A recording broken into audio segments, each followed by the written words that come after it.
Lecture 49 start करते हैं जी। Kaif 1 FAR 1 का स्काई इलेक्ट्रॉनिक्स ओपन कर लें। बैड और डेट वाला सवाल कर लिया था घर जाके कंप्लीट। चलें वो देख लेते हैं क्विकली, उसको भी कर लेंगे, बल्कि पहले उसको कर ही लेते हैं क्विकली। क्वेश्चन बना लिखाना शुरू करें। जो कल वाला था, जितना कल वाला था वो तो कर लेना। ईयर 1 मुझे याद है थोड़ा सा। सेल्स की थी हमने कितनी, उधर ही रखिए जी। मैं ज़रा यहाँ से वो फाइल निकाल लेता हूँ।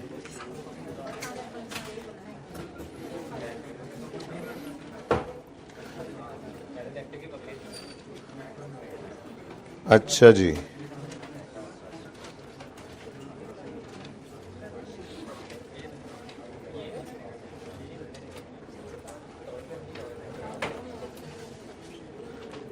जी इधर ले आए ज़रा आमिर भाई।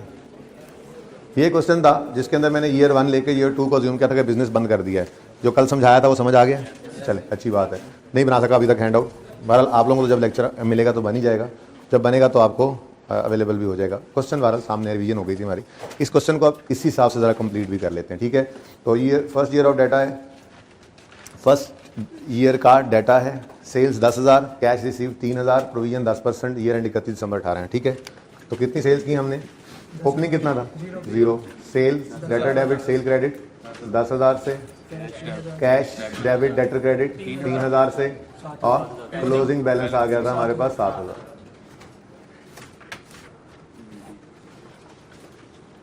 ठीक है जी। फिर हमें हमसाय ने क्या बताया था? 100 में से 10 तो आते ही नहीं है, ठीक है। तो प्रोविजन हमने क्रिएट की शक की बुनियाद पर। कितने डेटर्स नहीं आएंगे, तो उसका नाम रखा था हमने अकाउंट का प्रोविजन फॉर डाउटफुल डेट्स, ठीक है जी। ले जाओ। ब्रॉट डाउन कितना है? 0। वहाँ पर पड़ा हुआ ले लो। अच्छा, उसके बाद हमें शक है कि 7,000 में से 10% नहीं आना, ठीक है। तो क्लोजिंग पर 10% जब लगाएंगे तो क्लोजिंग ही बनेगा ना। तो हम इंट्रो को याद करें तो हम प्रोविजन का जो बैलेंस निकाला करते थे उसे प्रोविजन के अकाउंट में क्लोजिंग बैलेंस लिखा करते थे, ठीक है। तो क्लोजिंग 7,000 इंटू 10% 700 आया था, ठीक है जी। और balancing figure bad debt expense होता है। हालांकि ये भागे नहीं है अभी, फ्यूचर में एस्टीमेट है कि इतने भाग सकते हैं, तो इस एक्सपेंस को हम रिकॉर्ड कर लेते हैं एस्टीमेट की बेस पर, ठीक है।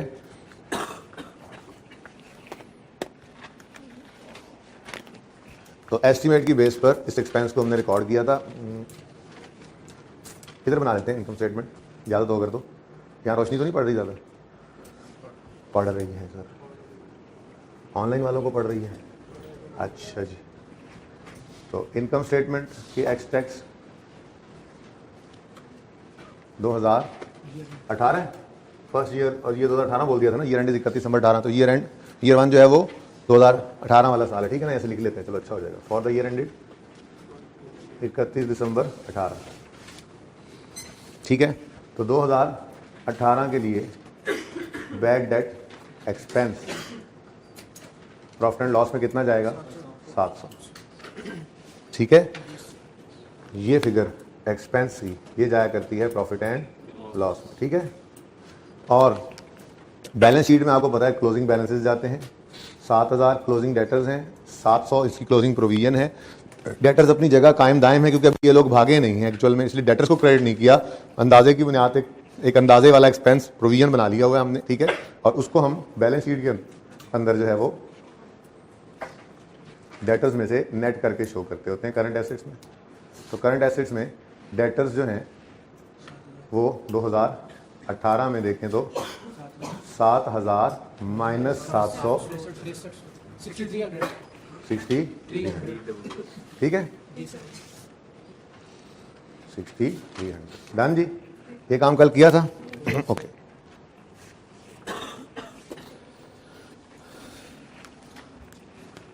नेक्स्ट ईयर आया जी। अब यहाँ से हमने समझ लिया था सही में कॉन्सेप्ट अगले साल सिफर करके, ठीक है ना। लेकिन अब जरा इस सवाल को भी कर लेते हैं, ठीक है।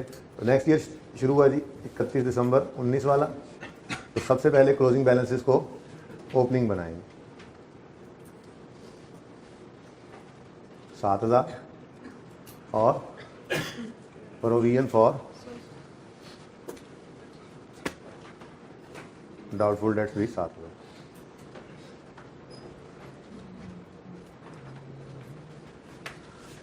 अच्छा कितना, सॉरी 7,000 नहीं, कितना 700। ये रकम जनवरी 19 का बैलेंस है। ओके अच्छा जी,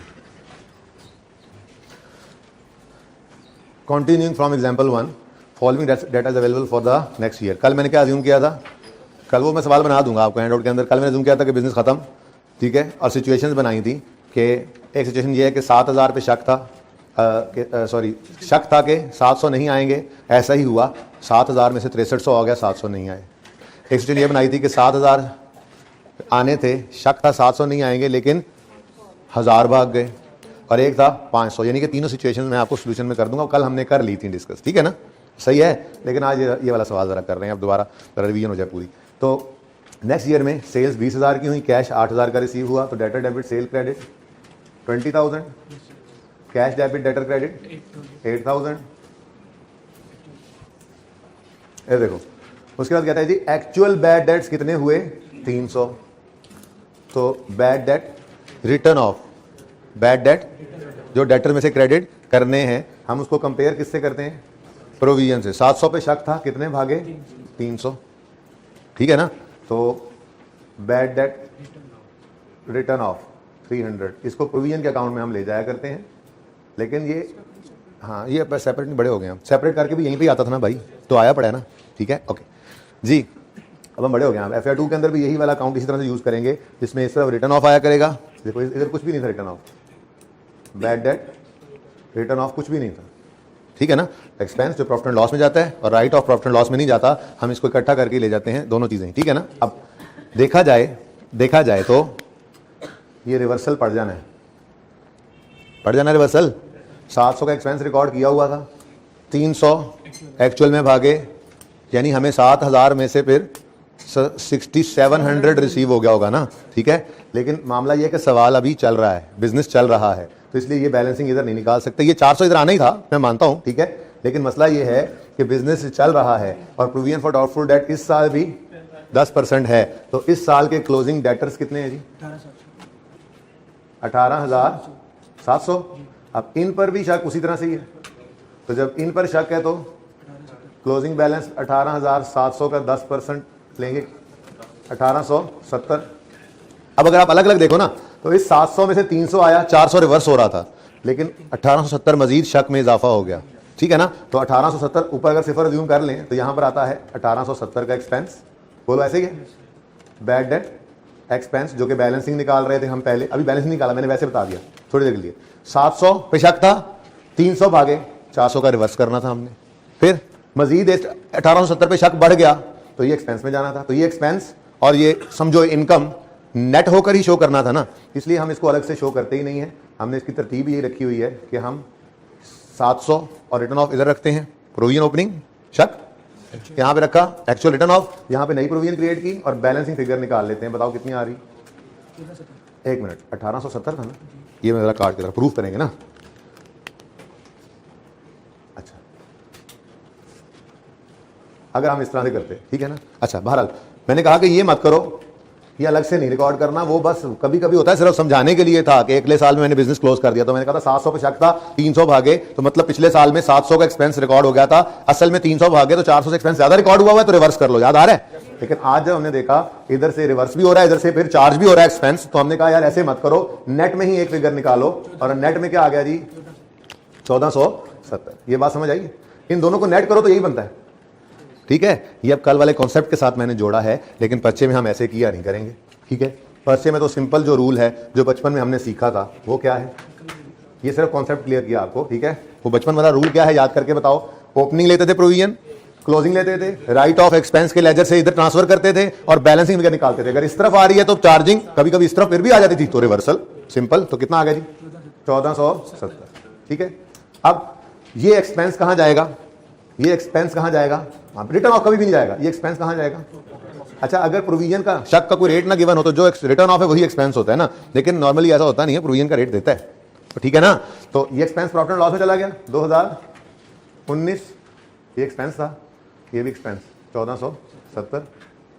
और बैलेंस शीट में आते हैं क्लोजिंग बैलेंसेस 18,700 में से माइनस होगा 1870।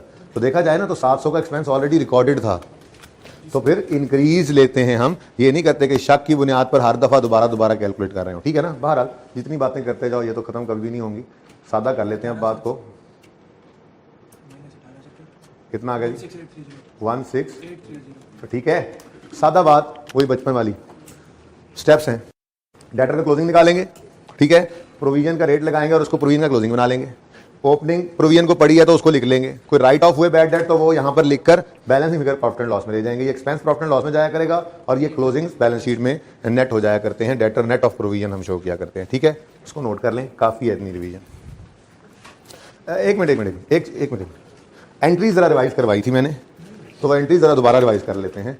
बैड डेट रिटर्न ऑफ, इसकी एंट्री क्या हो रही है? अब बड़े हो गए हम।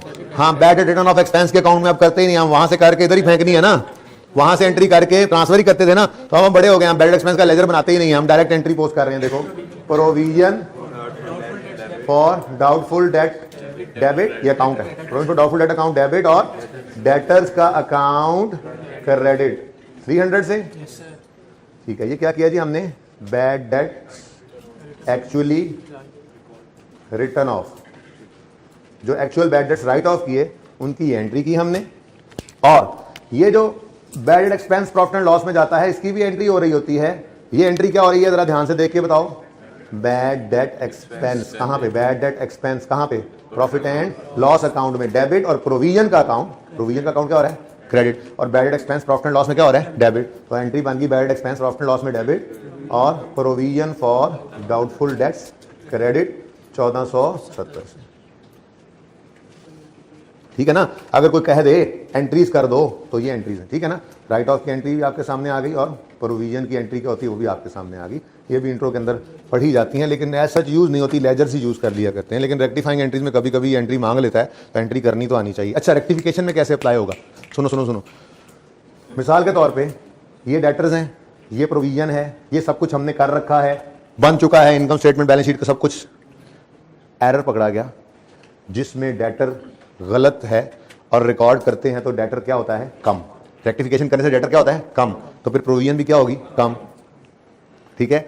और अगर रेक्टिफिकेशन में डेटर बढ़ तो प्रोविजन भी बढ़, क्लोजिंग, ठीक है ना। तो ये रेक्टिफिकेशन के अंदर असर आ सकता है, तो उस वक्त ही यूज कर लेंगे। इस एंट्री को समझा दूंगा कि कैसे करनी है, फिलहाल इसको नोट कर लें। रिवीजन हो गई है हमारी बैड डाउटफुल डेट की।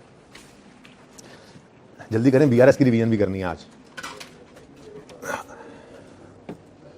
पहले स्काई इलेक्ट्रॉनिक्स कर लें या पहले टेस्ट का सवाल कर लें?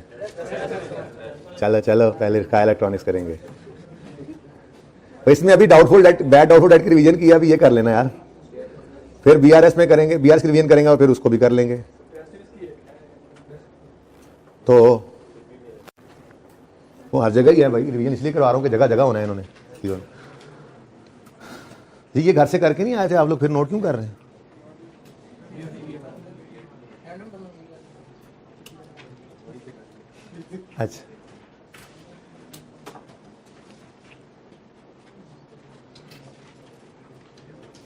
अच्छा, क्वेश्चन 13 कितने बच्चों ने अटेम्प्ट किया हुआ है?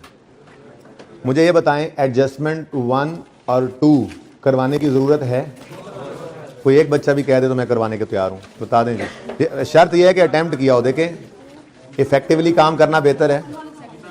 चलें, फर्स्ट से तो जान छूट गई ना, सेकंड रहेगी, सेकंड कर लेते हैं। फर्स्ट भी कर ही लेते हैं।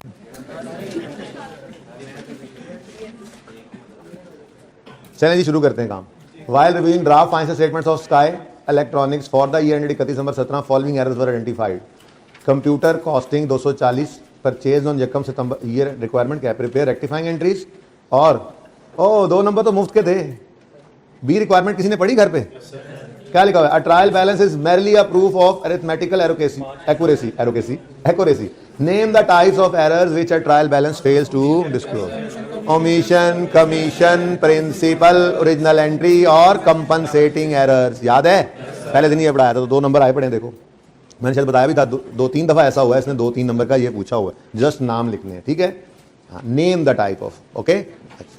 चलें ये 2 नंबर हो गया। अब रह गए 11। रेक्टिफाइंग एंट्रीज मांगी थी, प्रॉफिट की एडजस्टमेंट नहीं कही थी, तो रेक्टिफाइंग एंट्रीज जहां डायरेक्ट हो सके डायरेक्ट भी कर लेंगे, ऐसी बात नहीं है, लेकिन चलो यहाँ पे ओरिजिनल रॉन्ग रेक्टिफाइंग कर लेते हैं। हाँ जी, साल है हमारा ऊपर से पता लगा था 31 दिसंबर 17 वाला।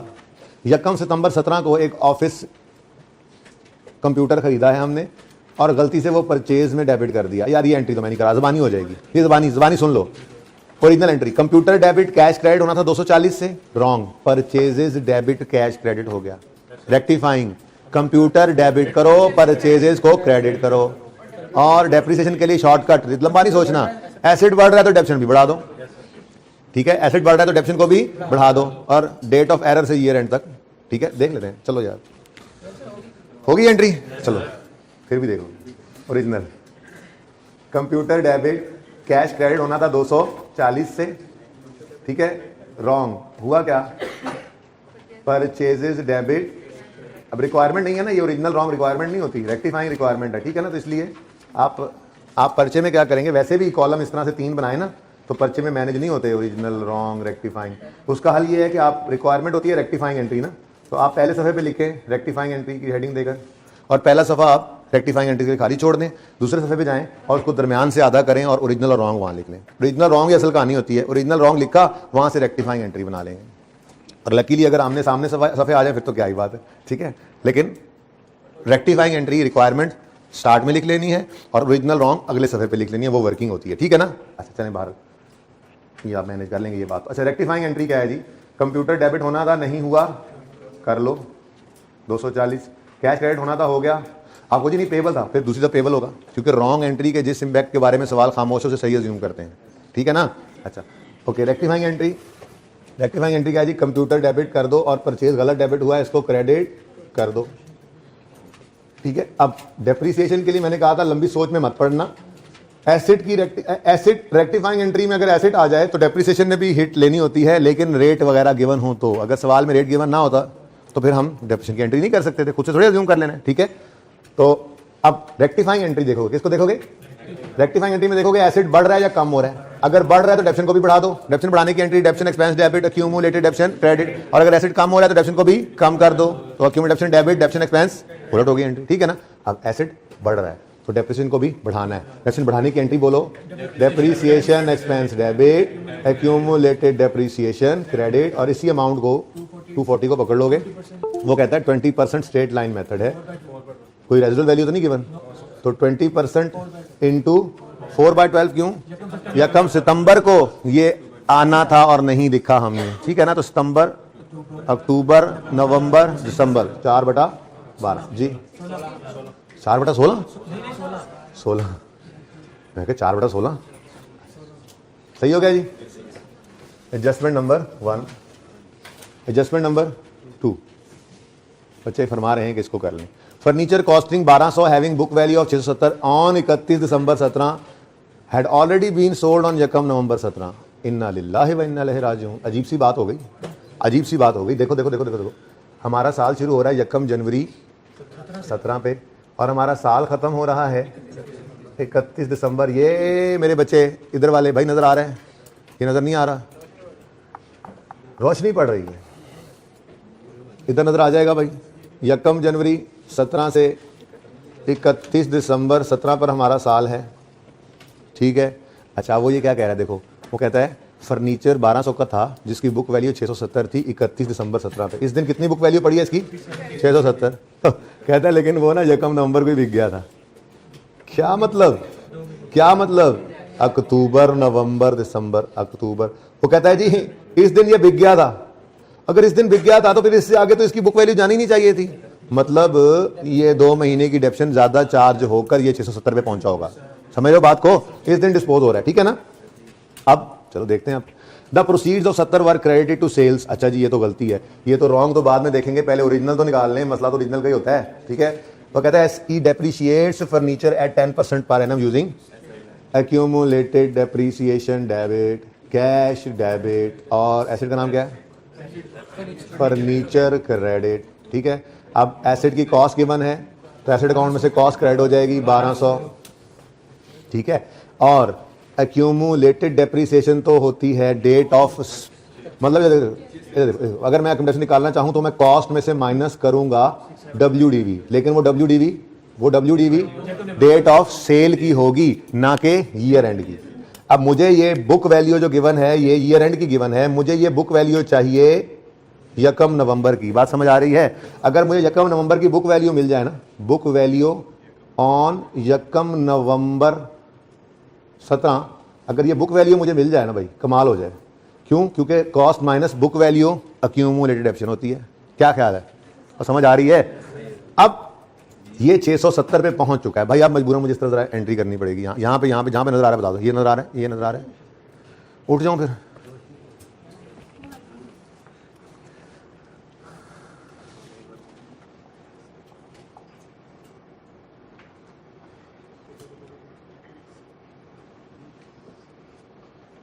भाई इधर देखो, नवंबर दिसंबर, वो इस दिन कह रहे हैं 670 है, कॉस्ट 1200 थी। अगर 670 माइनस कर देना 1200 में से, देखो कॉस्ट WDV चाहिए मुझे, एक्यूमुलेटेड डेप्रिसिएशन चाहिए मुझे यकम नवंबर 17 की, तो मैं कॉस्ट में से माइनस करूंगा WDV ऑन यकम नवंबर 17।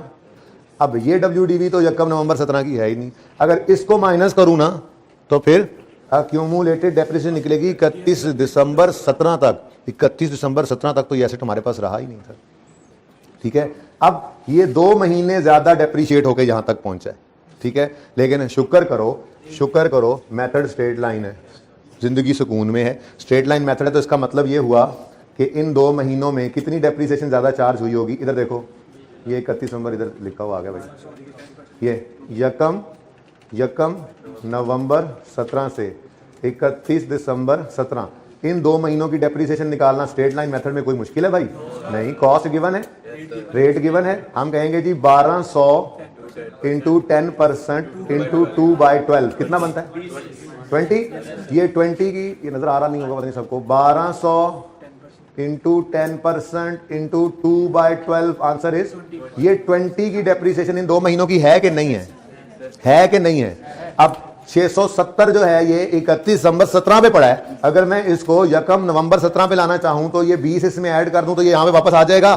सादा सी बात थी जी। ठीक है, तो मुझे WDV जो चाहिए ऑन यकम नवंबर 17, उसके लिए ये WDV ये वाली चाहिए मुझे, ये इस दिन की चाहिए थी। ठीक है, तो मैं क्या करूंगा भाई, इधर देखो, मैं कहूंगा 670 पे ये पहुंचा पड़ा है, 20 माइनस हो गया था, 20 को प्लस कर दो, 20 को प्लस कर दो, ये 690 की WDV इस दिन की है।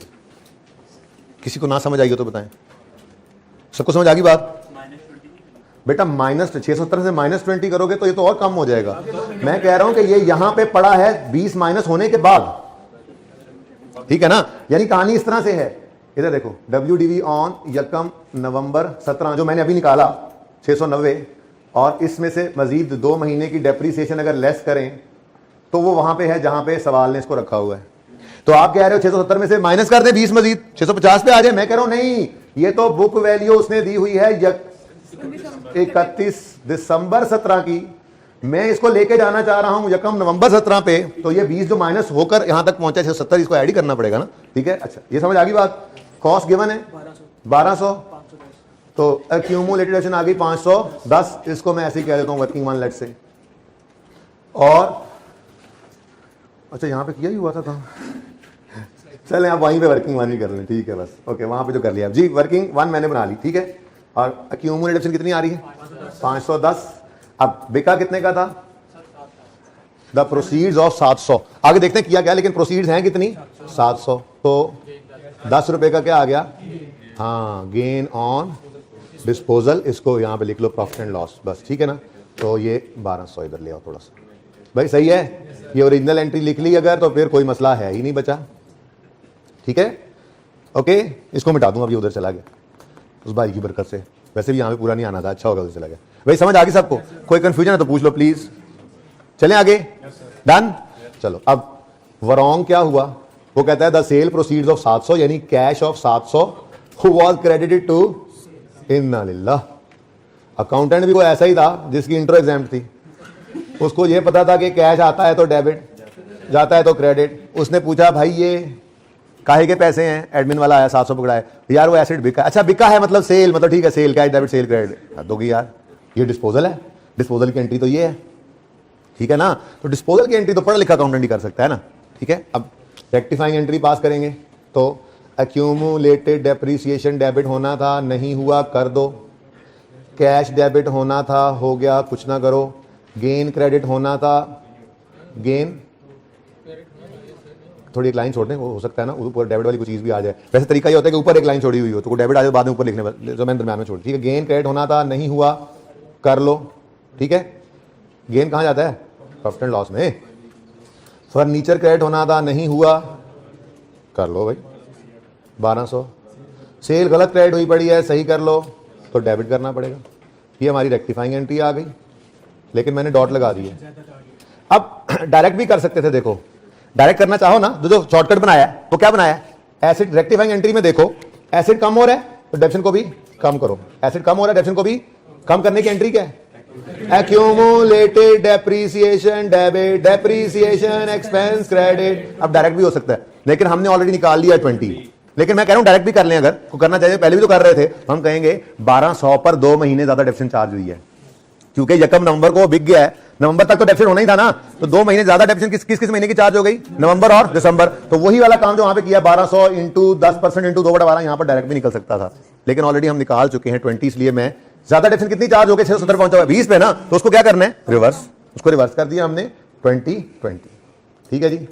Adjustment 2 is over. क्वेश्चन है तो पूछ लें, आसान थी ना, ऐसे टाइम आएगी आप लोगों को जी। बेटा ओरिजिनल होनी थी, वो नहीं हुई, हाँ ओरिजिनल में ये एंट्री आएगी ना, ना बेटा ये तो होना चाहिए था इस तरह से 510 की एक्यूमुलेशन, ठहर जाना बेटा, रॉन्ग में नहीं आएगी, रॉन्ग में लिख लो, लिखना है तो ठीक है। मैं ये कह रहा हूं कि असल में हुआ क्या, उसने कुछ नहीं किया, ऐसा कह सकते हो आप जी, क्योंकि डेप्शन चार्ज होकर 670 पे पहुंचा हुआ, ठीक है ना। मैं तो ये कह रहा हूं कि ओरिजिनल एंट्री क्या बता रही है, 510 पे एक्यूमुलेशन को रोकना है, लेकिन 20,000 चार्ज होने की वजह से वो 530 पे पहुंची हुई थी, तो हमने उसी को रिवर्स किया एक तरह से, 510 पे लाए हैं। रॉन्ग एंट्री में करना है तो कर दो यार, लिख दो उसने डेप्शन डेबिट किया, लेकिन फिर पूरे साल की डेप्शन डेबिट कर दिया उसने, तो लिखना है तो लिख लो, मुसीबत में पड़ना है तो भाई रिक्वायरमेंट क्या है, रेक्टिफाइंग एंट्री, समझ आ रही है ना। हाँ अब मैंने बता दो दिया कि 20 की डेप्शन ज्यादा हुई है तो 670 पे पहुंचा हुआ है वो, अब रॉन्ग एंट्री रिक्वायर्ड है क्या, तो लिखना जरूरी है, तो क्यों खाओ बेलने बाजू दे रहे हो, बेलना मीन्स वो नहीं जिससे अम्मा मारती हैं, ये अक्सर बच्चे ये समझते हैं, मैं कहता हूं ना बेलने बाजू ना दो, बच्चे समझते हैं कि वो बेलना जिससे अम्मा मारती हैं आपको घर पे, इधर आ ना, इधर आ तू क्या दही लेगा मोबाइल से लगे हैं, इधर आ, वो वाला बेलना नहीं, ये वो बेलना होता है जिसमें गन्ने के रस निकलता है, हाँ ये उसकी बात हो रही होती है, बंदा कहता है ना बेलने से बाजू ना दे रहे हो, हाँ अम्मा वाला बेलना ही समझी जा रहे होते हैं, हद होगी यार वैसे। और भाई रेक्टिफाइंग एंट्री इज रिक्वायर्ड, ये आपने पर्चे के मेन पेज के ऊपर लिखनी है, ये और ये, बस ये दो, डन। नेक्स्ट फर्नीचर कॉस्टिंग 1200 होगी बेटा, आपने एक मिनट पॉज करें जरा, अच्छा जी तो फिर देखते चंदा, फिर डाटा उस हिसाब से देता ना, तुम लोग भी ना ऐसे करते हो, इधर वाली तो एक जानवर की दुम, दूसरे का कान, और एक पता नहीं क्या चीज बना लेते हो। सवाल में आने दो, बुक वैल्यू वाला सवाल भी आएगा इंशाल्लाह, उसको उसी के हिसाब से देखेंगे, फिर डाटा उस हिसाब से दिया होता है, ठीक है ना। ओके नेक्स्ट है जी, ऑन 1 अप्रैल 17 हमारा साल इधर बनेगा, अब इधर हमारा साल अब इधर बनेगा, नजर आ रहा है, यकम जनवरी 17 से 31 दिसंबर, तो इसको इधर ले आओ, हो सकता है प्री पेमेंट वगैरह दिखानी हो, 31 दिसंबर 17, एडजस्टमेंट नंबर 3। चलो जी एक्रूवल भी रिवाइज करना ही पड़ना है, देखते हैं आज टाइम मिला तो बीआरएस तो रिवाइज करके टेस्ट का सवाल डिस्कस कर ही लेंगे इंशाल्लाह। ये रिवीजन चलती रहनी है जब तक, वो जल्दी नहीं है, हमें एक्रूवल की बारी भी आएगी इंशाल्लाह, आज नहीं होगा तो कल हो जाएगा रिवाइज, नो इशू।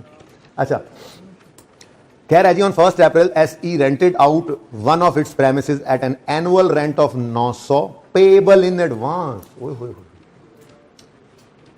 ये 1 अप्रैल होता है ना, जनवरी फरवरी मार्च और ये यकम अप्रैल 17 पे वो कह रहा है जी इस दिन 900 रुपया फड़ लिया इन्होंने एडवांस से, और ये एनुअल है, 12 महीने का है, ये क्या है जी 12 महीने का, ठीक है। अब मैं तो कहता हूं पहले ओरिजिनल एंट्री कर लेते हैं, ठीक है। ओरिजिनल एंट्री वो आपको तो याद होगा, लेजर लेजर रेंटल इनकम होनी है, रेंटल इनकम। ओपनिंग ना तो रिसीवेबल है ना ही ओपनिंग में अनअर्न्ड है। वैसे आपको क्या एक्रूअल रिवाइज कराने, आप तो अभी माशाल्लाह गवर्नमेंट ग्रांट भी कर आए, आप तो अभी जो वो बोरिंग कॉस्ट भी करके आ रहे हैं, वो एक्रूअल ही रिवाइज हो रहे थे और क्या हो रहा था। हमने टीपू वाले सवाल में एक्रूअल ही तो रिवाइज किए थे, ठीक है, फिर गवर्नमेंट ग्रांट के अंदर एक्रूअल ही तो रिवाइज किया था, ओके। लेकिन एक आधा सवाल करा दूं अगर आपको जरूरत महसूस हुई तो। अच्छा सुने सुने, रेंटल इनकम का अकाउंट है और कैश हमने रिसीव किया है कितना, चलो अब नहीं, अब क्या फायदा, अब लेजर तो बन ही गया, ठीक है, ऊपर जगह बजाने नीचे जगह बजा लें। अच्छा 900 का कैश रिसीव हो गया, एंट्री बोलो। कैश डेबिट तो इनकम का अकाउंट, कुछ याद होगा आपको, एक्रूअल में ना 4 स्टेप्स होते थे। Step 1 we will write opening, लिखवाऊंगा इंशाल्लाह, ये स्टेप्स रिवीजन कराऊंगा ना एक आधा सवाल तो फिर ये स्टेप्स दोबारा लिखवाऊंगा। Step 2 we will record cash, और रिकॉर्ड करते थे कैश अंधाधुंध, जितने मर्जी अरसे का है, हमारे पीरियड में अगर कैश जेब से निकल गया है या आ गया है, हमने कैश रिकॉर्ड कर लेना है। स्टेप 3 में we will calculate closing, closing निकाला करते थे, और क्लोजिंग के लिए हम करते थे जी पेमेंट को पकड़ लेते थे और उसकी रेंज चेक करते थे। अब जो हमने इस पेमेंट को पकड़ा तो ये है एनुअल रेंट, क्या है, 12 महीनों का रेंट। तो इसकी रेंज यकम अप्रैल 17 से शुरू होती है और अगले साल 31 मार्च तक जाती है, 18 तक, ठीक है ना। तो इसका मतलब इसकी रेंज तो हमारे साल से निकल गई आगे, ठीक है। तो क्लोजिंग में ये प्रीपेड है ना, और इनकम में पे थोड़ा ही होती है, ये एडवांस में रिसीव कर लिया इनकम, और advance income is a liability, deferred income, advance income जो भी कह लो, ठीक है ना, अनअर्न्ड इनकम कह लो, ये सब क्या है, लायबिलिटी है। तो लायबिलिटी अगर क्लोजिंग हो तो किस तरफ आती है, बोलो बोलो, closing liability, liability debit side पे, डेबिट साइड पे तो यार जीरो तो लिखने दो ना यार। क्लोजिंग एडवांस, अब देखो भाई, देखो देखो देखो ये क्लोजिंग एडवांस निकालने का तरीका याद हो, ये असल में ना रिवीजन शुरू हो गई है असल में एक्रूअल की, ये लेजर की जरूरत नहीं थी, ये डायरेक्ट मैं एंट्री लिखता ओरिजिनल, लेकिन मैंने लेजर में रिवाइज ही करवाया। ये स्टेप्स बोले हैं, ये एक आधा सवाल उसी हैंडआउट के अंदर ना, जिसके अंदर मार्कअप के सवाल होंगे आपके, या जिसके अंदर उसी के अंदर एक सवाल, एक दो सवाल इसके भी रखे हैं, वो देख लेंगे जब मौका पड़ा, तो वो बाकायदा स्टेप्स लिखवा भी दूंगा ताकि आपको याद आ जाए, क्योंकि आपको हाफजा तो छिना हुआ है, पता है आपको। तो क्लोजिंग एडवांस नहीं, उन्होंने पढ़ लिया एक्रूअल्स। क्लोजिंग एडवांस भाई 900 है 12 महीनों का, 900 है तो डिवाइड बाय 12 करेंगे, पर मंथ आ जाएगा कितने महीने, अगले 3 महीने भी इस ईयर एंड पे खड़े होकर सोच रहे होंगे अगले 3 महीने की भी अब पैसे नहीं आने, लेकिन जिम्मेदारी पड़ी हुई है, liability to provide services in future. तो क्लोजिंग एडवांस 3 महीने का कितना, 225। तो income, rental income balancing figure निकलेगी 675, ठीक है ना, 675, और ये फिगर जाएगी प्रॉफिट एंड लॉस में। अच्छा अब ये तो लेजर से हमने रिवाइज किया, लेकिन जिन बच्चों ने मेरे साथ पढ़ा हुआ है, मैं इसलिए कह रहा हूं कि वो सवाल शायद दोबारा करवा भी दूं मैं, मौका आए तो, उनको ये याद होगा कि इंट्रो के अंदर एक जामिल ट्रेडर वाला सवाल था जिसमें कैश बेसिस से एक्रूअल बेसिस पे हम आते थे, तो उसके अंदर बड़ी प्रैक्टिस इस चीज़ की, और हमने ओरिजिनल एंट्री करना सीख ली थी वहीं पर ही, कि ये जो एंट्री है ना, एंट्री देखो, ये ओरिजिनल एंट्री क्या हो रही है, तरतीब देखो, कैश क्या हो रहा है, क्रेडिट, सॉरी कैश क्या हो रहा है, डेबिट, और क्लोजिंग एडवांस क्या हो रहा है, 225 से क्रेडिट, और रेंटल इनकम 675 से क्रेडिट। तो हम कहते थे अच्छा ओरिजिनल एंट्री क्या होती है, एक्रूअल अगर इन्वॉल्व हो रहा हो तो कैश तो आ गया 900, कैश तो आ गया 900। अब देखना रेंटल इनकम में सारा 900 डाल देना गलत है, क्यों ये गलत क्यों है, सारा 900 इनकम बना ही नहीं है। तो इसके लिए फिर रुक जाओ, जबानी कर रहे हैं ना, लेजर कौन बनाए बैठ के, ओरिजिनल से रॉन्ग से रेक्टिफाइंग एंट्री निकालनी है ना। तो हम रेंटल इनकम नहीं लिखेंगे, जरा रुक जाएं, हम पहले तो एडवांस रेंट लिख लेते हैं, rent in advance, advance rent जो कि एक लायबिलिटी होती है, ठीक है ना, लायबिलिटी अनअर्न्ड लिख लें। इधर देखें जी 900/12, वही काम दोबारा कर रहा हूं मैं, ये सिर्फ आपको रिवाइज कराया था मैंने एक्रूअल, ठीक है ना, सही है, ये सिर्फ रिवाइज करवाया मैंने, ओके। हम करेंगे ये काम कितना जी, इंटू 3 महीनों का एडवांस लिया हुआ है 225, तो बाकी इसको बैलेंसिंग निकाल लिया करो, ठीक है। बैलेंसिंग भी निकाल सकते हो, 900/12 इंटू 9 भी कर सकते हो, लेकिन बेहतर क्या है, बार बार कैलकुलेशंस कौन करे, आसान तरीका क्या है, कैश आया 900, बोलो कैश आया 900 कि नहीं आया, बोलो ना गूंगो, कैश 900 आ गया, ये सारा इनकम में लेके जाने ही लगे थे कि किसी ने कहा भाई रुक जाओ, ये सारा 900 इनकम में नहीं जाना, इसमें से 225 तो अगले साल का रिसीव किया हुआ है, ये 75 नहीं 225 ऊपर, तो वो बाद में लिख लेते हैं, ये तो है ही नहीं ना, अभी तो है ही नहीं जी। 900 में से 225 तो लायबिलिटी है, तो फिर इनकम कितनी बनेगी 675। ये तो है ओरिजिनल एंट्री, रिवीजन हुई हमारी एक्रूवल की, ठीक है। अब उन्हें क्या चांद चढ़ाया, खैर जाओ मुझे मार्केट तो निकालने दो। कहता है the rent received was credited to, वही जिससे मैं आपको इधर रोक रहा था वो नहीं रुका, उसने सारा ही रेंटल इनकम में क्रेडिट कर दिया 900, ठीक है। अब रेक्टिफाइंग एंट्री, कैश डेबिट होना था, हो गया, कुछ ना करें। रेंटल इनकम क्रेडिट होना था 675 से, हो गया 900 से डेबिट करना पड़ेगा, कितने से, रेंटल इनकम 900 माइनस 600 225 से, ठीक हो गया। एडवांस रेंट क्रेडिट होना था, नहीं हुआ, कर लो। तो एक बात बताऊं आपको, ये ना एक्रूवल की एंट्री ही हमने कर दी है रेक्टिफाइंग एंट्री। जो हम डायरेक्ट एंट्री करते थे एक्सपेंस डेबिट पेएबल क्रेडिट या प्री पेमेंट डेबिट और एक्सपेंस क्रेडिट, ऐसी इनकम के केस में ये वही एंट्री हुई है, ठीक है ना। इनकम डेबिट, सारा इनकम में मत फेंको, उसने तो 900 रिकॉर्ड किया हुआ था ना, इनकम डेबिट और एडवांस इनकम क्रेडिट। बहरहाल छोड़ो, इतना ना सोचा करो। रेक्टिफाइंग एंट्री रिक्वायर्ड थी, ये जो आपके पहले सफ़े के ऊपर आना है, ये तीन एडजस्टमेंट्स हो गई हमारी, ठीक है जी। ये सब फजूल बातें थी, यहाँ से थोड़ी सी बात काम की शुरू हुई, और हम हमेशा एक्रूवल की रेक्टिफिकेशन ऐसे ही किया करेंगे, ठीक है ना। हमें कॉन्सेप्ट है, कैश आया, अब देखा एडवांस है या कुछ रिसीवेबल है। अगर रिसीवेबल होता तो डेबिट रिसीवेबल पड़ता और इनकम ज़्यादा होती, ठीक है ना। ऐसे ही एक्सपेंस के केस में क्या होता था, कैश गया, अगर सारा एक्सपेंस है तो ठीक है, अगर ज़्यादा पे कर दिया तो कुछ प्री पेमेंट कुछ एक्सपेंस, अगर कम है तो कुछ पेएबल आ जाता था। तो स्टेप्स यही रहेंगे हमारे, रिवीजन करेंगे इंशाल्लाह एक्रूवल की, ये मजीद मजबूत हो जाएगा। तो एक्रूवल की अगर एडजस्टमेंट रेक्टिफिकेशन में आए तो वो यही होगा ना कि उसने इनकम सारी रिकॉर्ड कर लिया है, एडवांस थी वो भी हो गई, या इनकम रिसीवेबल है उसने रिकॉर्ड नहीं की हुई। एक्सपेंस के केस में भाई उसने एक्सपेंस सारा ही रिकॉर्ड कर लिया, हालांकि कुछ प्री पेमेंट था, एसेट बनाओ, या कहेगा एक्सपेंस कम रिकॉर्ड हुआ है तो पेएबल बनाओ। यही 4 पॉसिबिलिटीज है ना, तो भाई यही तरतीब फॉलो करेंगे। लेजर में तो सिर्फ आपको रिवीजन करवाई, ये ओरिजिनल, रॉन्ग और रेक्टिफाइंग, ठीक है जी।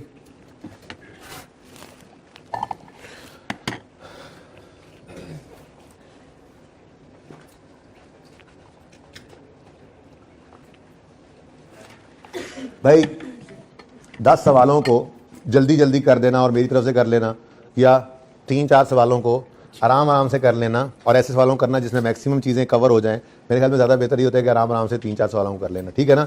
उसमें इतना वाइड स्पेक्ट्रम कर लेते हैं हम कि चीज़ें सारी डिस्कस हो जाती हैं, पॉसिबिलिटीज़ जो भी होती हैं पेपर के अंदर उन्हीं में से ही आएंगी।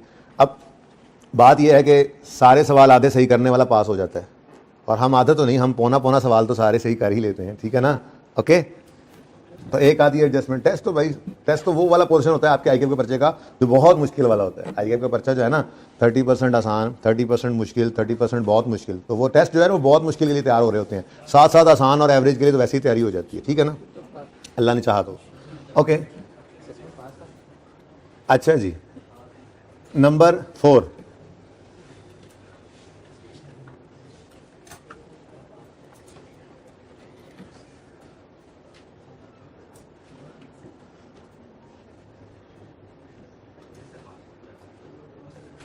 अच्छा इसको बाद में देखते हैं, पहले नंबर 5 कर लेते हैं।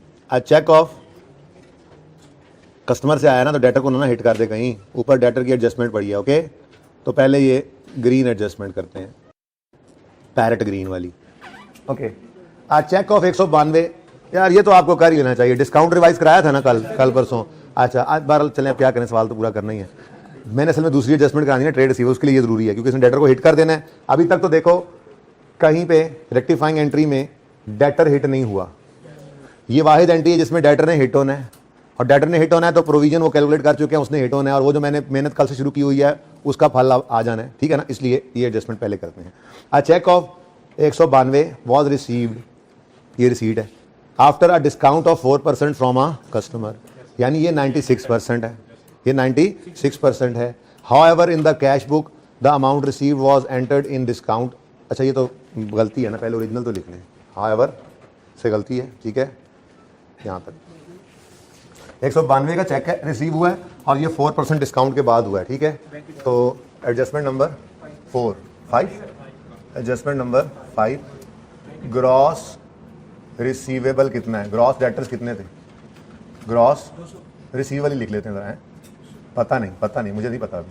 फिर डिस्काउंट परसेंटेजेस की बात कर रहा हूँ फिलहाल, परसेंटेजेस की बात, डिस्काउंट कितना अलाउ हुआ और नेट कितना होगा, फिर 96 होगा, जाहिर सी बात है, ठीक है ना। तो फिर ये 100 होगा। अब नेट में क्या कह रहे हैं जी, 192 रिसीव हुआ है। अब इसमें से कोई भी एक फिगर निकाल लें, 192 divided by 96 multiplied by 100 given amount over given percentage, बोलो ये 200 है इन रुपीस, ये 200 है, तो फिर 8 का क्या है, डिस्काउंट अलाउड, ठीक हो गया। अब ओरिजिनल एंट्री कर लेते हैं पहले। ओरिजिनल एंट्री क्या है जी, बैंक डेबिट 192 से और ठहर जा भाई, डेटर्स क्रेडिट 200 से। अब 192 मिला किस से, जिससे उम्मीद थी 200 आएंगे, तो नुकसान के फायदा, दुख के खुशी, दुख आ गया ना, एक्सपेंस है, इस एक्सपेंस को क्या करते थे, discount allowed expense, discount allowed expense. इसमें मैं ये नहीं कह सकता, देखा इंट्रो कितना यूज हो रही है, बेसिकली ये इंट्रो ही है, यूज नहीं हो रही है, इंट्रो ही है, ये इंट्रो का ही टॉपिक है, ठीक है, एज इट इज आ गया यहाँ पे जी। 8 का एक्सपेंस, ओरिजिनल एंट्री, कोई मसला। चलो अब रॉन्ग को देखते हैं, उन्होंने क्या किया। ओरिजिनल एंट्री सबको समझ आती है, किसी को कंफ्यूजन है तो पूछ लो भाई, चलें आगे। और कहते हैं how ever in the cash book, और आपको कैश बुक थोड़ी सी याद होगी फिलहाल, आपको कैश बुक थोड़ी सी याद होगी, वो मल्टी कॉलम कैश बुक जो होती थी, जिसमें कैश भी होता था, बैंक भी होता था, डिस्काउंट का कॉलम भी होता था, कुछ वो वाली उसकी बात कर रहे हैं। How ever in the cash book amount received was, amount receive यानी 192 was entered in discount allowed column, रुक जाओ, यानी कि गलती से डिस्काउंट अलाउड को उन्होंने डेबिट कर दिया 192 से, and amount of discount was entered in bank column, और बैंक को डेबिट कर दिया 8 से। अब डेटर्स के बारे में क्या ख्याल है आपका, वो तो सही ही होगा, ये तो हिट ही नहीं कर रही डेटर को, फिर चलो पढ़ लो एक बार फिर। However in cash book amount receive was enter in discount allowed and amount, भाई ये असूली तौर पे तो इसको खामोशी होना चाहिए, ठीक है। अब सोल्यूशन ना हिट करा दे, देख लेना। बैंक डेबिट होना था 192 से, हुआ सिर्फ 8 से, तो मजीद डेबिट कर लेंगे बैंक को, गलती से ही 8 से हो गया ना, बोलो कितना, 184 से मजीद डेबिट कर लो। डिस्काउंट डेबिट होना था 8 से, हो गया डेबिट 100, बोलो, तो डिस्काउंट अलाउड एक्सपेंस है ये, एक्सपेंस, ठीक है ना, हाँ, इसको रिवर्स कर दो। डेटर क्रेडिट होना था, हो गया, कुछ ना करो, डेटर तो हिट ही नहीं हुआ यार। चलो हो सकता है इधर से हिट हो जाए, अपनी एडजस्टमेंट में ही हो जाए, इस एडजस्टमेंट से डेटर हिट नहीं हुआ, आई वाज एक्सपेक्टिंग कि डेटर को हिट लगेगी और प्रोविजन निकालेंगे, हो सकता है जब इसकी अपनी एडजस्टमेंट पड़े उसी के अंदर ही हिट लग जाए, इसको देख लेते हैं। अच्छा ट्राई तो किया होगा, लगी थी हिट इसी में, कोई बैड राइट ऑफ करने होंगे, नहीं किया होंगे, कुछ ऐसा होगा, चलें ठीक है देख लेते हैं। ये हो गया भाई काम, रेक्टिफाइंग एंट्री, ये एडजस्टमेंट नंबर 5 और ये इसकी रिक्वायरमेंट थी, ओके। एडजस्टमेंट 1 इसकी रिक्वायरमेंट, एडजस्टमेंट 2 ये उसकी रिक्वायरमेंट एड्रेस, एडजस्टमेंट 3 ये इसकी रिक्वायरमेंट एड्रेस होगी, ठीक है, और एडजस्टमेंट 5 भी हो गई, रह गई अब 4 जी। Trade receivables include a balance of 180 which is irrecoverable but has not been written off. भाई असल में ना मामला कुछ इस तरह से है, ट्रेड रिसीवेबल्स में कह रहा है एक चीज़ पड़ी है, लेकिन ट्रेड रिसीवेबल कितने पड़े हैं ये उसने नहीं बताया सवाल में। प्रॉब्लम है कि नहीं, बोलो, यानी कुछ ऐसी बात है, देखना जरा, डेटर का अकाउंट इसने बनाया होगा इस साल में, ये है इसका जो अपना साल है 17 वाला, ये देखो, जिसमें 1 जनवरी 17 पे ब्रॉड डाउन आया होगा इतना, ठीक है, फिर कोई सेल्स हुई होंगी इतनी, कैश आया होगा कई बार इतना इतना इतना, इकट्ठा करके तो लिख दें, ठीक है, और सही है ना। कोई डिस्काउंट अलाउ किया होगा दौरान साल भी किया होगा ना, पता नहीं क्या कुछ हुआ होगा, हो सकता है कोई बैड डेट राइट ऑफ भी हुआ हो, ठीक है ना। क्लोजिंग जो है ना बैलेंसिंग फिगर वो इतनी जबरदस्त, ठीक है, समझ रहे हो।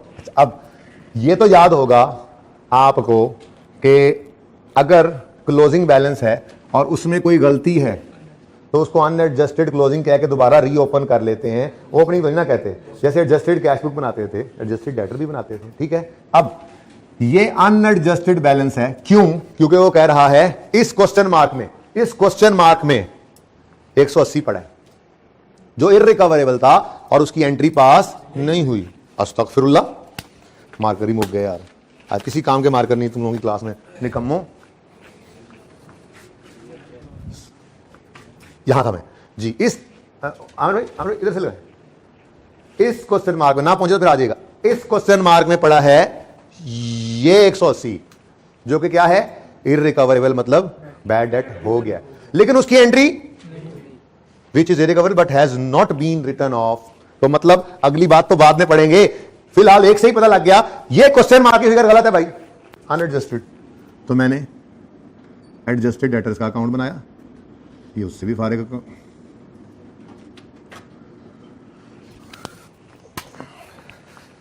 किसी काम के नहीं है ये लड़के। इधर फड़ के बने थे। अच्छा जी, ये भाई अनएडजस्टेड कैरी डाउन इतना। अब मसला ये है कि इसका तो पता नहीं है, लेकिन ये जो 100 कितना था, 180 राइट ऑफ नहीं किया। जब इसको राइट ऑफ करना है तो इसकी एंट्री होनी है प्रोविजन का अकाउंट डेबिट, प्रोविजन का अकाउंट डेबिट और डेटर का अकाउंट कितने से, तो मतलब इसको 100 ज्यूम कर, 100 तो कम हो जाएगा, इसको 1000 ज्यूम कर लो तो 1000 180 से कम हो जाएगा ना, 500 ज्यूम कर लो, 200 कर लो, जो भी कर लो, 180 ज्यादा ज्यूम करो। मतलब कहने का ये है कि एक काम जो है ये एक ऐसा काम है जो नहीं हुआ, जब करेंगे तो जो बैलेंस आया हुआ होगा उस वक्त पुराना, उससे ये बैलेंस अब क्या हो जाएगा, एडजस्टेड, कम हो जाएगा। ये बात समझ आती है? अच्छा चलो, बहरहाल रेक्टिफाइंग एंट्री तो करते चले ना। एक मिनट, ओरिजिनल एंट्री कहते हैं जी, हाँ प्रोविजन फॉर डाउटफुल डेट की एंट्री होनी थी 180 से और डेटर में इसको क्रेडिट करना था, ठीक है जी। और ये एंट्री नहीं हुई, ये एंट्री बोलो रॉन्ग एंट्री क्या है, ये नहीं हुई एंट्री, तो रेक्टिफाइंग एंट्री ये कर लो, ठीक है। तो ये एंट्री हो जाएगी, एक तो डन हो गया। आगे बढ़ते हैं, आगे कहता है further a recovery of 96,000 against receivable written off in prior year was credited to trade receivable. कुछ recovery of bad debt recovery income याद है, कुछ बैड डेट रिकवरी इनकम याद है, कुछ ठहर जाओ, written off in prior years जी। ये जो रिकवरी होती थी, यहां चमक चमक तो नहीं पड़ रही भाई, ये रिकवरी की एंट्री होती थी cash debit bad debt recovery income credit, ठीक है ना, 96। इसको डेटर में से क्रेडिट नहीं करते थे क्योंकि ये तो पहले ही राइट ऑफ करके क्रेडिट करते थे, तो डबल क्रेडिट ना हो जाए, याद आ रहा है। तो ये एंट्री भी होनी चाहिए थी ओरिजिनल में, वहीं जाके लिख लेता हूं मैं, ठीक है ना। अब वो कह रहा है ये जो ओरिजिनल एंट्री होनी थी ये होने की बजाय उसने क्या कर दिया है, was credited to trade receivable, was credited to trade receivable, यानी एंट्री कर गए हैं कैश डेबिट डेटर्स क्रेडिट 96 से। तो रेक्टिफाइंग एंट्री क्या बनेगी फिर, कैश डेबिट होना होगा, कुछ ना करो, डेटर गलत क्रेडिट हुआ, रिकवरी इनकम नहीं क्रेडिट हुई, तो एंट्री बन गई debtor debit bad debt recovery income. What a beautiful question it is.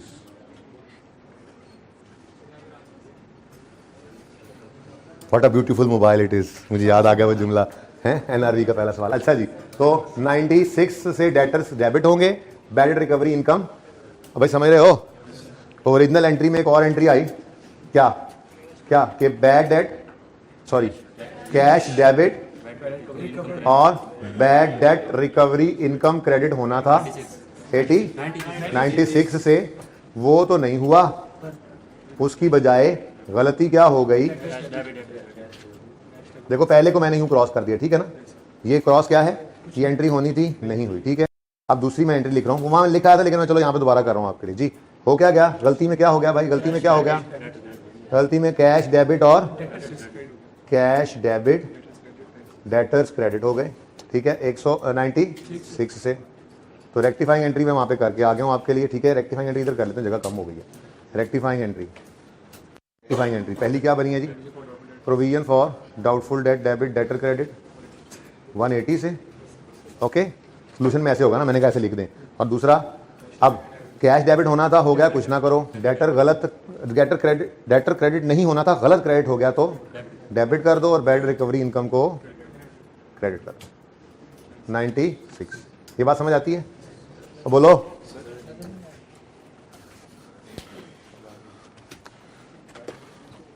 Ji question है कोई? जी बोलो।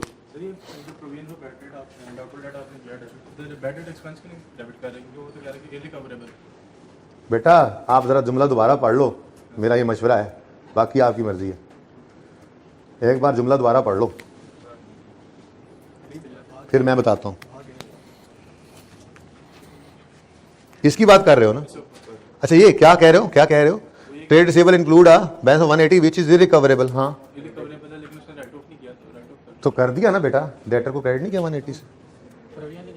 वो हम डायरेक्ट लिखने लग गए हैं, बड़े हो गए हैं, मैंने यही कहा था, हम डायरेक्ट लिखने लग रहे हैं। रिटर्न ऑफ डायरेक्ट लिखते हैं अब, बैड रिटर्न ऑफ के लेजर में डेबिट करके वहां से क्रेडिट करके इधर डेबिट करना, बस छोड़ दिया, अब बचपन गुजर चुका है। ये देखो देखो, bad debt actually written of की एंट्री देखो, पीछे नहीं देखो, आगे देखो। ओके समझ आ गया? अच्छा ओके, ये 96 भी हो गया। अब ये मनहूस 96 भी डेटर को हिट कर रहा है। ये देखो डेटर को हिटें लग रही हैं, ये 180 की हिट लगी इसको, ठीक है। ऐसे ही ये 96 की हिट भी लगी इसको, लगेगी कि नहीं लगेगी? ठीक है, समझ रहे हो? ये ना डाटा कंप्लीट नहीं था, अगर सिर्फ डेटर्स का क्लोजिंग बैलेंस बता देता ना, 1 मिनट में ये सवाल हो जाता। ठीक है ना, बाहर कोई बात नहीं, आगे पढ़ते हैं। हाय कहता है जी, as per SC's policy provision of doubtful receivable has already been made at 5%। अब उन्होंने इस बैलेंस के ऊपर ये बैलेंस की बेस पर प्रोविजन बनाई हुई है, ठीक है। यानी जो इन्होंने प्रोविजन बनाई हुई होगी उस प्रोविजन का बैलेंस हिल जाएगा क्योंकि डेटर्स हिल रहे हैं। बात समझने की कोशिश करनी है जरा, ठीक है, ध्यान से पढ़े। मैं अगर बात करूं उनकी प्रोविजन की, तो उनकी प्रोविजन जो है वो जो क्लोजिंग थी वो इसकी बेस पे, मैंने उससे कहा ये अनएडजस्टेड है भाई, क्या है, लेकिन पता नहीं है कितनी। क्यों? क्योंकि इस क्लोजिंग पर ये रेट लगा था और ये क्लोजिंग प्रोविजन निकली थी, जो मैंने जरा अनएडजस्टेड कह के दोबारा रीओपन कर ली, मेरे पास जगह नहीं है। अगर आप कहो तो ये ओरिजिनल एंट्रीज वगैरह मिटा दूं मैं, फिर खुले डुले लेजर बनाते हैं। पिक्चर लेनी तो ले लो, मैंने ना वो जरा मिटाने हैं डेटर के लेजर्स। एक बार समझा दूं ना औखा सौखा होके ये, उसके बाद जब जब ये एडजस्टमेंट आएगी फिर मैं कहूँगा अच्छा ये तो बिल्कुल जैसी स्काई वाले कर लेना, ओके, फिर आप कर लिया करो कैसे। क्योंकि एंड में तो हमने एक लाइन का शॉर्टकट बनाना है भाई, एंड पे एक लाइन का शॉर्टकट पहले इसलिए नहीं बनाते क्योंकि पहले फिर आपको यार पता नहीं ये क्या यार गोली करा दी उसने, पहले समझ लेते हैं बात, अब कहते हैं यार तो बड़ी मुसीबत है, समझ से आ गई है, फिर एक लाइन बताई जाती है, आप कहते हैं हाँ ये ठीक है भाई, मिटा रहा हूँ।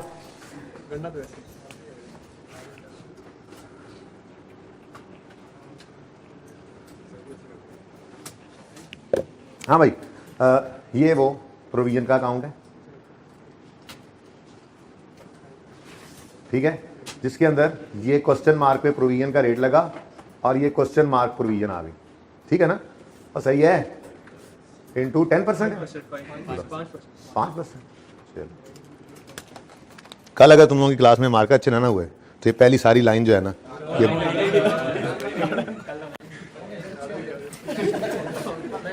अच्छा सुनो, अब मुझे बताओ एक बात बताओ, ये डेटर्स अगर 100 रुपए के हैं तो ये प्रोविजन कितनी आएगी?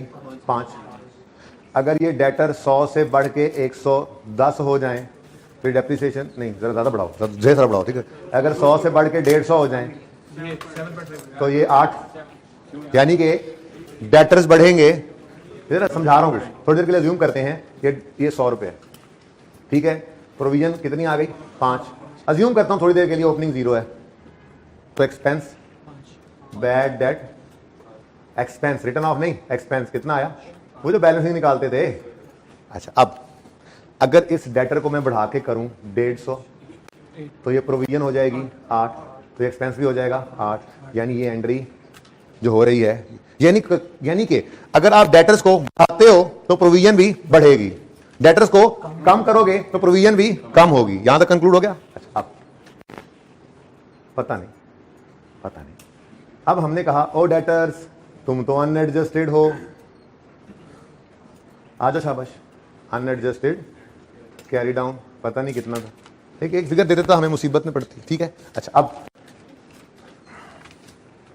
हमने दो एंट्रीज की रेक्टिफाइंग, एक प्रोविजन का अकाउंट किया डेबिट और डेटर्स को किया क्रेडिट। कितने से? दूसरी एंट्री हमने की debtor debit bad recovery income 96 से।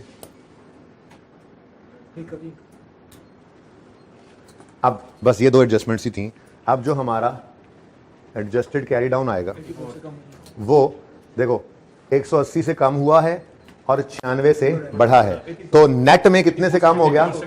नेट में 84 से कम हो जाएगा। ऐसे ही है, डेटर्स का बैलेंस नेट में 84 से, अब नेट में अगर 84 से ये कम हुआ है तो प्रोविजन भी नेट में 84 से कम होनी चाहिए। अब प्रोविजन बढ़ाने की एंट्री मैं आपको सिखा चुका हूं, ये प्रोविजन बढ़ रही है, ये प्रोविजन रिकॉर्ड हो रही है। प्रोविजन रिकॉर्ड होने की एंट्री क्या होती है?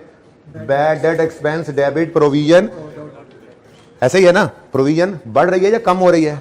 यहां पे बढ़ रही है, प्रोविजन बढ़ रही है। प्रोविजन का बढ़ना मतलब एक्सपेंस का बढ़ना, एक्सपेंस का बढ़ना डेबिट और प्रोविजन क्रेडिट। लेकिन यहां पर तो क्यों क्यों क्यों कम होगा एक्सपेंस? क्योंकि डेटर्स ज्यादा रिकॉर्ड हुए पड़े थे तो प्रोविजन भी ज्यादा थी, तो इसी वजह से एक्सपेंस ज्यादा आया था।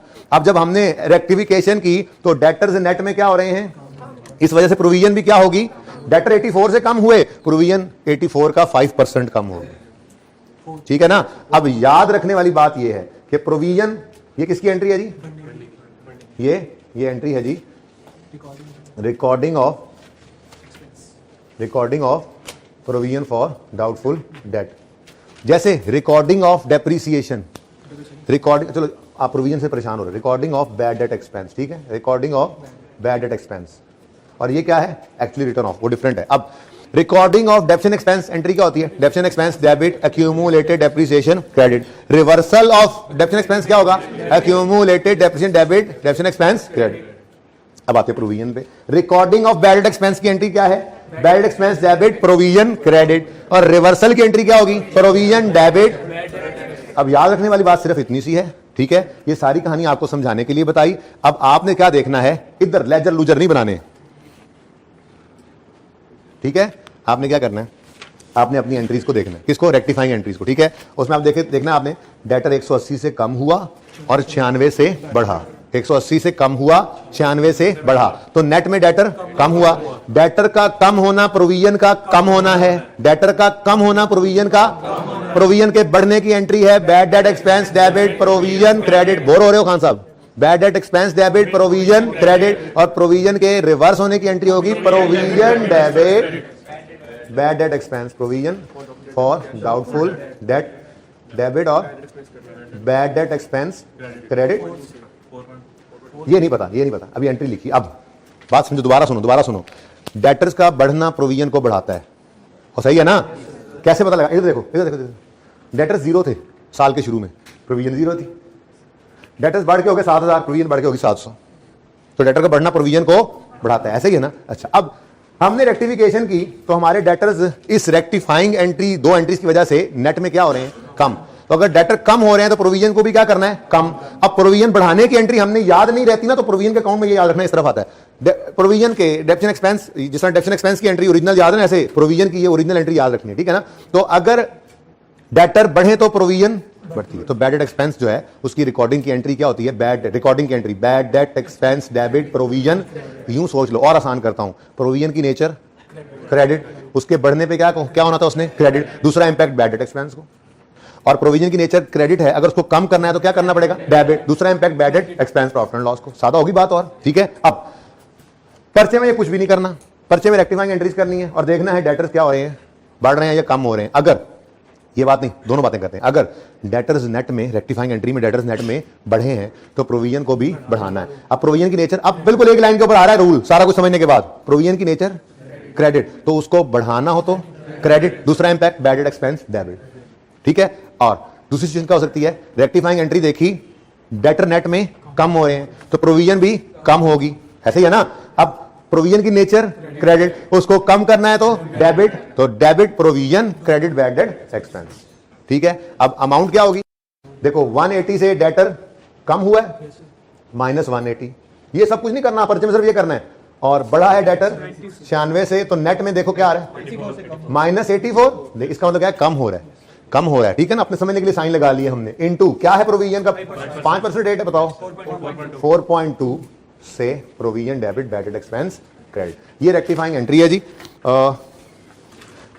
ओरिजिनल एंट्री इसकी क्या है, ये होनी थी नहीं हुई, रेक्टिफाइंग ये कर ली मैंने, मिटा दिया इसलिए रिवाइज कर रहा हूं। ठीक है, ये वाला जो है इसकी ओरिजिनल रॉन्ग लकीली यहां पे लिखी हुई है बात, ओरिजिनल ये होनी चाहिए थी, रॉन्ग ये हो गई, रेक्टिफाइंग हमने कर दी। और तीसरा है इन दोनों का इंपैक्ट। ठीक है ना, तो इस एंट्री के लिए अब ये वाली बात उसूल बना के लिख लें, हम हर दफा थोड़ा ही ये सारी मुसीबत में पड़े रहेंगे, ये तो हम बिल्कुल नहीं किया करेंगे। ठीक है ना, देखो डाटा भी नहीं गिवन, तो बड़ी आसान सी बात पे हम पहुंच गए हैं, तो लिखो एक लाइन में प्रोविजन के एडजस्टमेंट के बारे में लिखो। तो ये मसला कब आएगा, ये मसला तब आएगा जब प्रोविजन मेंटेन कर रहे होते हैं, और प्रोविजन मेंटेन कर रहे होते हैं तो प्रोविजन उन्होंने रिकॉर्ड कर ली होनी है और डेटर की गलती बातें पकड़ी गई होनी है, तो प्रोविजन को सही करना पड़ेगा। बोलो, चलो लिखो लिखो लिखो लिखो लिखो। अगर रेक्टिफाइंग ये एडजस्टमेंट नंबर 4 के साथ स्टार लगा लो ना और बुक पे ही लिख लो, या जहां मर्जी लिखना है। ठीक है ना, इस सवाल के एडजस्टमेंट 4 के बारे में ये रूल लिखवा रहा हूं, लेकिन बातें दोनों लिखवा दूंगा, क्योंकि दो ही पॉसिबिलिटीज है ना, या तो रेक्टिफिकेशन से डेटर बढ़ जाएंगे या कम हो जाएंगे, तो सही है ना, अगर बराबर ही रहे तो फिर तो फर्क ही कोई नहीं पड़ता, फिर तो आपसे एंट्री थोड़ी करवाएगा। ठीक है, तो लिखो क्या लिखवा रहा था, हाँ, अगर रेक्टिफाइंग एंट्री में डेटर्स बढ़ रहे हों, जाहिर है नेट करोगे 2 3 4 एंट्रीज भी हो सकती हैं। ठीक है ना, हमने नेट में ही देखना है ना। ठीक है, अगर रेक्टिफाइंग एंट्री में डेटर्स बढ़ जाएं, अगर रेक्टिफाइंग एंट्री में डेटर्स बढ़ जाएं तो प्रोविजन को भी बढ़ाना है, तो प्रोविजन को भी बढ़ाना है। आगे छोटी सी एंट्री लिखो, ज़हन में लाओ, प्रोविजन की नेचर क्या है, क्रेडिट ना, तो इसने क्रेडिट होना है बढ़ने पर, तो डेबिट बैड डेट एक्सपेंस, तो लिखो जल्दी से entry, bad debt expense debit, bracket में थोड़ा सा लिखना पीएनएल। ठीक है ना, बैड एक्सपेंस डेबिट और provision for doubtful date credit. ठीक है, अबे अगली बातें मैं नहीं कर रहा, ये आपको पता है डेटर जितने से बढ़ेगा प्रोविजन की परसेंटेज लगा के उस अमाउंट से ये एंट्री करना। ठीक है ना, ये ना आपको सर आपने ऐसी बात तो कोई लिखवाई नहीं थी, तो हमने डेटर जितने से बढ़ा था प्रोविजन को उतने से बढ़ा दिया, ऐसे नहीं करना आप लोगों ने। ठीक है, और सही है ना, इतनी को कॉमन सेंस तो है ना, नहीं वो भी नहीं है वैसे। अच्छा जी, क्या असूल बना जरा रिवाइज कर लें, अगर रेक्टिफाइंग एंट्री में डेटर बढ़ जाए तो प्रोविजन को भी बढ़ाना है, प्रोविजन बढ़ाने की एंट्री के लिए सोचोगे प्रोविजन की नेचर क्रेडिट, तो फिर credit provision for doubtful debt, debit bad debt expense, profit and loss. ठीक है, नेक्स्ट रूल इसी के साथ लिखो, और अगर, और जरूर लिखो, और पहले और क्यों लिखा तुमने, और अगर, हाँ, और अगर रेक्टिफाइंग एंट्री में डेटर, और अगर रेक्टिफाइंग एंट्री में डेटर्स कम हो रहे हों, कम हो जाएं, और अगर रेक्टिफाइंग एंट्री में डेटर्स कम हो जाएं तो प्रोविजन को भी कम कर लेंगे, तो प्रोविजन को भी कम करना पड़ेगा, तो प्रोविजन को भी कम करेंगे, कुछ भी लिख लें, तो प्रोविजन को भी कम करेंगे। अब आगे एंट्री लिख लो इसकी, दिमाग में लाओ, प्रोविजन की नेचर क्रेडिट है तो कम करने के लिए करेंगे डेबिट, तो provision for doubtful debt debit, bad debt expense profit and loss में क्रेडिट। जाहिर है रिवर्सल ऑफ प्रोविजन है तो एक्सपेंस कम होना है, तो एक्सपेंस क्रेडिट ही होगा। ठीक है, provision for doubtful debt debit और बैड डेट एक्सपेंस ब्रैकेट में लिखना पीएनएल क्रेडिट। ठीक है जी, उस सोल्यूशन में यही था कि नमा चांद नहीं चढ़ाता से, चेक कर लो, फिगर यही है। अच्छा ओके, अब इधर देखें, ये सब काम नहीं करने, प्लीज, मैं तीसरी बार लाइन लगाने आया। ओके, ये सिर्फ आपको समझाने के लिए इतना मैंने जो है ना तकलीफ उठाई है कि यार ये समझ जाओ। देखो अब इतना सब कुछ अज्यूम भी नहीं कर सकते, लेकिन अल्टीमेटली हम रिजल्ट पे पहुंच तो गए। ठीक है ना, ओके, ले जी, सवाल खत्म नहीं हो गया है, कुछ रह गया? नहीं, हमने कोई कैलकुलेशन तो गलत नहीं की। 84 पे 5% तो 8.4 नहीं ना आता, वो शायद कैलकुलेशन एरर है, या तो सवाल में 5% नहीं है, 10% है, या फिर सोल्यूशन में। आई के ओरिजिनल सवाल देख लेना, वैसे क्या 5% ही है ना, बस ठीक है, वो कैलकुलेशन एरर है, 10% लग गया भाई, ये ठीक है, ये सही कर लें उसको, बुक के सोल्यूशन में कर लें उसको, काट के 4.2, 84 का 5% लेना था, लेकिन शायद वो 10% लिया गया। अच्छा जी, ये मिटा दूं ना मैं, ये तो मिटा सकता हूँ, ये तो मिटा सकता हूँ, ये जो नहीं करना ये तो मिटा सकता हूँ। बीआरएस रिवाइज करना ना जल्दी जल्दी जरा, क्योंकि अब आपने टेस्ट वाला सवाल होमवर्क में करना है और शिब्बी भी करना है। एक आधा सवाल और भी दे देते हैं, ऐड कर लेते हैं उसमें।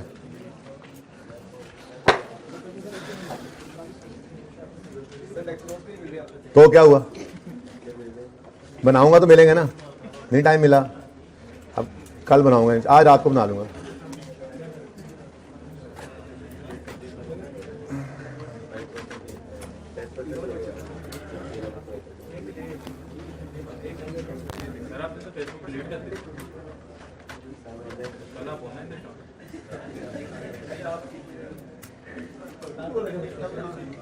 ये क्वेश्चन नंबर 16 है, जीटा ट्रेडर्स, इसको लिख लो। मैंने डिलीट कर दिया, क्या कैमरे बताना, किसी ने और ऑन कर लिया। अच्छा जी,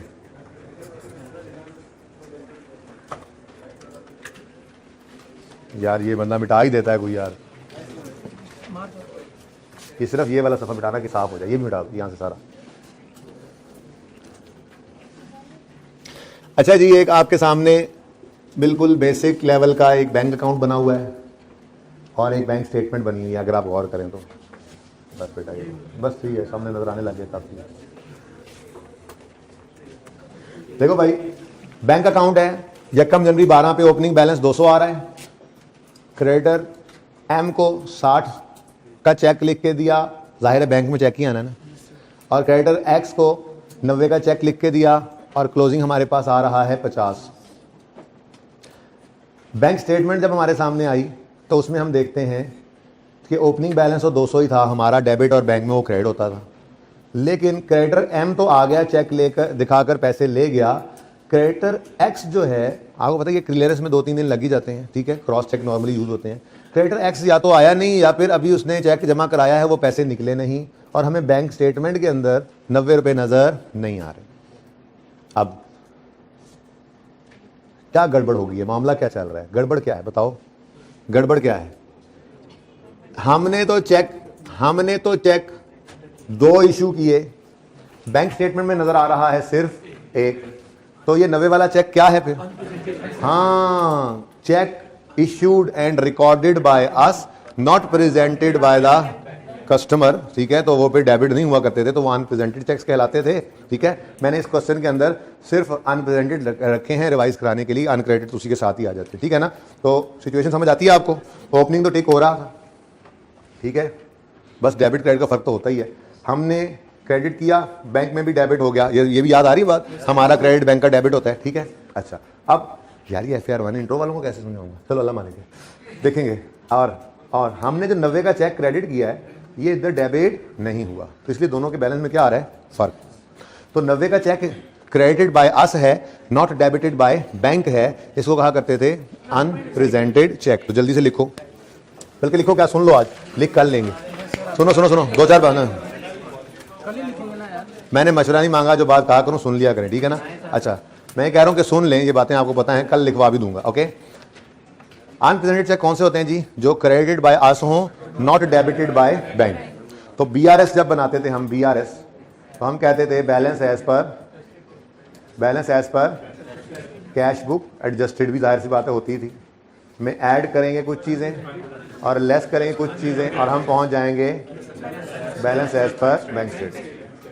अब एडजस्टेड कैश बुक की गलती थी नहीं, कैश बुक 50 पे था, और हम कहते थे कि BRS के अंदर खुद को बैंक के साथ मिला लेंगे, ये उसूल होता था कि खुद को बैंक के साथ मिला लेंगे। अब चेक ये हम होते थे, चेक क्रेडिटेड बाय अस, हमने अपने पैसे कम कर लिए, not debited by bank, bank में पैसे अभी निकले नहीं है, तो खुद को बैंक के साथ मिलाना है, तो क्या कर देंगे, ऐड कर देंगे। तो BRS के अंदर हम ऐड कर दिया करते थे अनप्रेजेंटेड चेक्स, ठीक है, क्रेडिटेड बाय अस, बैंक भी डेबिट करता तो बराबर हो जाता ना, लेकिन यहां पे थे हम credit by us, not debited by bank, तो हमारा और बैंक का फर्क आ गया। अब भाई हम भी नहीं बदल रहे अपने आप को, क्योंकि हमने भी सही किया था और बैंक भी अपनी जगह पे ठीक है, बंदा आया ही नहीं पैसे लेने, तो क्या करें, दोनों में फर्क है, आर्जी फर्क है, खत्म हो ही जाएगा, ठीक है। तो खुद को बैंक के साथ हम आर्जी तौर पे मिला लेते हैं, हम BRS के अंदर ऐड करके अनप्रेजेंटेड चेक्स को, कितना है जी 90, और हम पहुंचेंगे 140 पर, और ये बैलेंस अब रिकंसाइल कर देंगे, ठीक है। ऐसे ही एक चीज होती थी अनक्रेडिटेड चेक्स। अनक्रेडिट चेक्स वो होते थे कि डेबिटेड बाय अस होंगे, नॉट क्रेडिटेड बाय बैंक होंगे। हमें चेक रिसीव हुआ कस्टमर का, हमने बैंक में जमा कराया, अभी क्लियर नहीं हुआ। हमने जिस दिन चेक जमा कराया बैंक में, अपनी एंट्री की बैंक डेबिट डेटर क्रेडिट और चेक भेज दिया, बैंक में अभी वो क्लियर नहीं हुआ, तो फिर डेबिटेड बाय अस है, नॉट क्रेडिटेड बाय बैंक है। अब बैंक अपनी जगह सही है, हम अपनी जगह सही है, तो खुद को आरी तौर पे हमने बैंक के साथ मिलाना है, तो लेस किया करते हैं अनक्रेडिटेड चेक्स को। ठीक है, ओके। अच्छा, अब मसला क्या होगा? मसला ये होगा कि आपको सवालों के अंदर वो कह देगा एक चेक हमें आया था कस्टमर का, तो हमने एंट्री कर दी थी बैंक डेबिट डेटर क्रेडिट और हमने बैंक में भेज दिया था, लेकिन 2 दिन बाद वो चेक लालो लाल होकर उसके ऊपर लिखा हुआ था नॉट सफिशिएंट फंड्स या डिसऑनर्ड, तो रिवर्स कर दो। तो भाई रिवर्सल की एंट्री तो बहुत आसान है, जो एंट्री की थी आधे वक्त उसका उलट कर दोगे। ठीक है ना? तो इस तरह से कोई थोड़ा सा आपने अब चीज़ों को सोचना है। जाहिर सी बात है लेवल तो आपका अपग्रेड हो ही गया डेटर की एडजस्टमेंट करने के बाद, तो इंशाल्लाह अब कल BRS और एक्रूवल को रिवाइज करते हुए करेक्शन ऑफ एरर को कोशिश करके समेटने की कोशिश करेंगे। कल ना सिमटा तो शायद एक लेक्चर इस पे और लग जाए, बाकी मेरे ख्याल में काफ़ी है करेक्शन ऑफ एरर, 2 से 3 लेक्चर्स और हो जाएंगे। ठीक है जी, जिंदगी रही तो कल मुलाकात होगी। बात सुने, आपको होमवर्क के अंदर एक सवाल और बढ़ा दिया मैंने। हाँ, तो सिप भी था ही था, टेस्ट वाला सवाल मस्ट लाजमी करेंगे और जीटा, और मुझे आप लोगों पे एतमाद है, आप घर पे करेंगे ये सवाल पहले फिर लेक्चर लेंगे, मुझे उम्मीद है अल्लाह की ज़ात से, और आप पे एतमाद भी है। अल्लाह हाफ़िज़।